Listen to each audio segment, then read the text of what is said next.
Oi, VC por aqui? Hoje, um assunto que é muito disseminado, as pessoas falam muito e sempre pensam nessa doença em relação a cães e gatos. Raiva. Fica e assiste, você não vai se arrepender.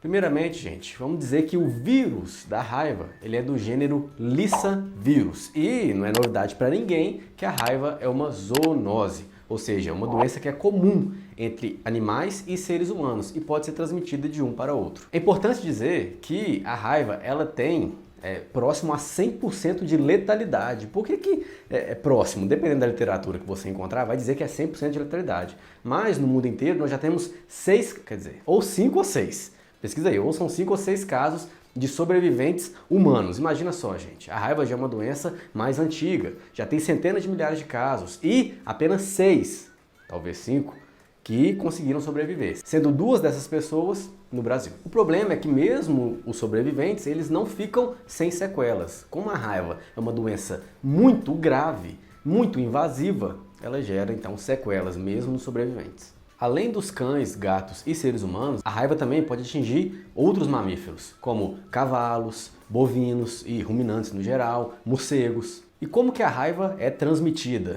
Gente, através da saliva do animal infectado.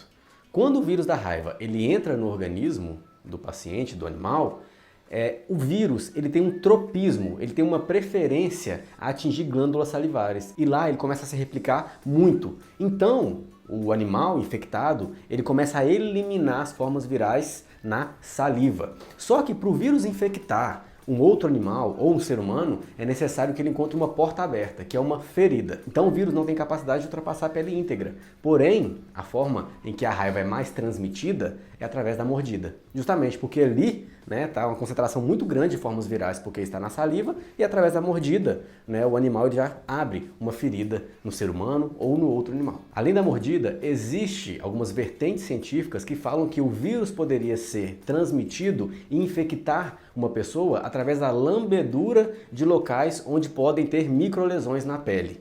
Então, se o animal está infectado e eliminando formas virais e lambeu o nosso rosto, nossas mãos ou outras partes do corpo em que tiver microlesões, feridinhas, mesmo que não sejam visíveis a olho nu, teoricamente poderia ser transmitido o vírus também dessa forma. Assim que o vírus da raiva entra no organismo do hospedeiro, ele começa a procurar, além das glândulas salivares, que ele tem tropismo, também os neurônios, nervos, tecido nervoso. O vírus da raiva ele vai se aproximando da rede neural daquele hospedeiro e começa a migrar. Assim que ele atinge o sistema nervoso periférico, ele começa a migrar em direção ao sistema nervoso central. E assim que o vírus atinge o sistema nervoso, não tem como mais erradicá-lo, infelizmente. Sobre a sintomatologia da raiva, primeiro, ela é dividida em 2 fases, que é a forma furiosa e a forma paralítica. Não é à toa, gente, que raiva é o nome popular dessa doença.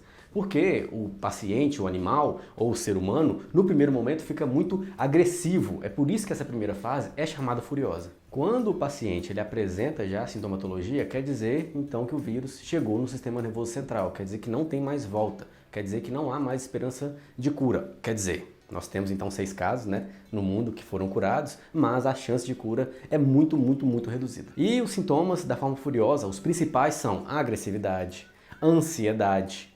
Às vezes o paciente ele pode ficar também deprimido, mas o mais comum é ficar agressivo. O paciente fica com muito medo, às vezes ele apresenta uma agitação compulsiva. Essa fase furiosa, ela dura de 1 a 4 dias. Sim, o curso da doença raiva é muito rápido, assim que começam os sintomas. Raramente chega a 10 dias. Muito provavelmente o animal ou a pessoa virá a óbito antes de 10 dias de curso da doença após o início dos sintomas. Após a fase furiosa, inicia-se então a fase paralítica, que tem, em média, 48 horas de duração. Enquanto a fase furiosa ela é de excitação, a fase paralítica, o nome já diz, O paciente ele fica paralisado.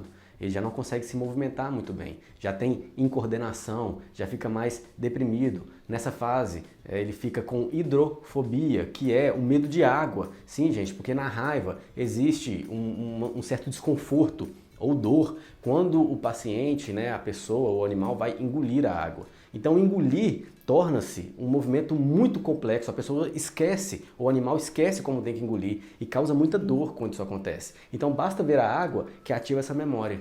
E então o paciente ele fica com hidrofobia, com a fobia da água. Também há a fotofobia, né? Então o paciente com raiva ele é mantido no escuro, se tratando de pacientes humanos. Há também a paralisia e a salivação intensa.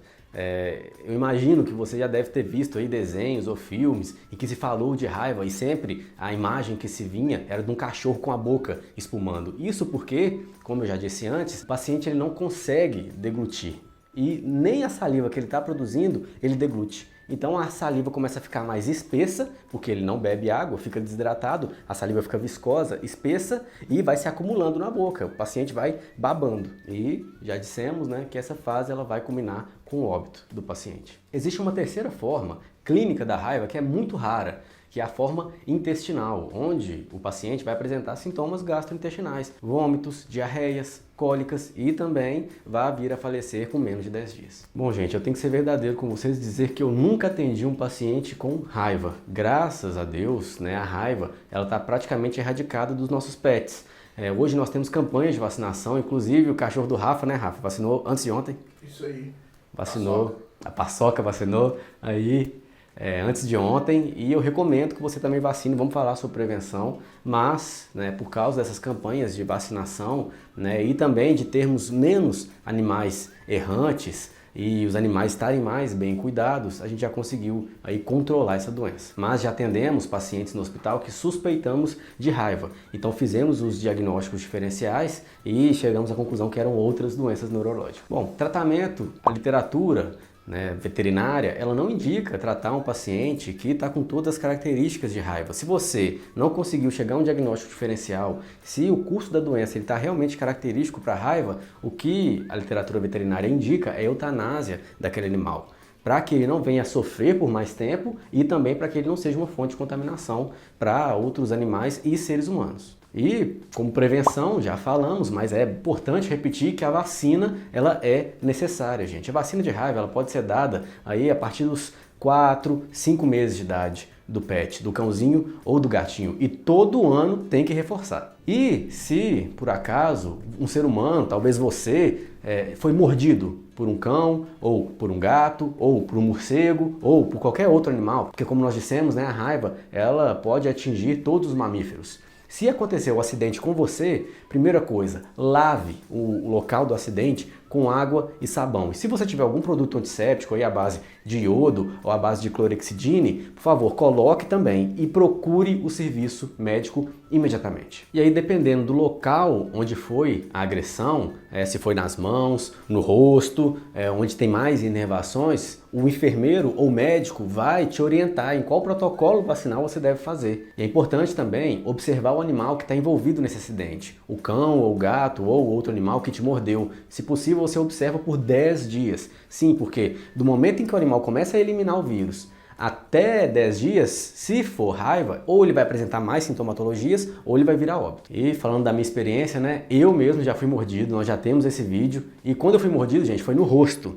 E o pet que me mordeu, ele veio a óbito. Aí uns 4 dias depois de me morder, mas isso não tem correlação nenhuma com ele ter mordido, não. É porque ele foi atropelado por um ônibus.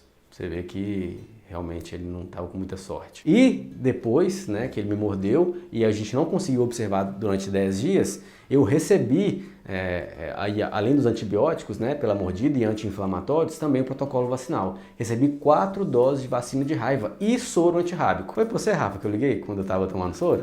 Eu encontrei seus pais no supermercado. Eles falaram assim, o Daniel foi mordido, tá no hospital tomando remédio. Eu falei, deu. Aí eu te liguei. Aí você tava lá tomando soro. Rafa me ligou, eu tava na hora de receber o soro antirrábico. E, gente, se não me engano, foram 13 ml. Aí a enfermeira dividiu 6 ml e meio e 6 ml e meio em cada seringa e deu um em cada banda da bunda. E o Rafa tava falando comigo na hora, não foi? Foi mesmo. Eu falei, não, peraí só um pouquinho. Cacete de agulha. Mas, graças a Deus, fiquei bem, aí recebi as doses de vacina e eu, como médico veterinário, tenho que ficar sempre atento com essas vacinas. E é isso, espero que você tenha gostado. Se você acha que esse vídeo pode informar mais pessoas sobre essa doença tão importante que é a raiva, curta esse vídeo, compartilhe nas redes sociais. Vamos levar informação de qualidade para as pessoas, para os tutores dos nossos pets. Valeu!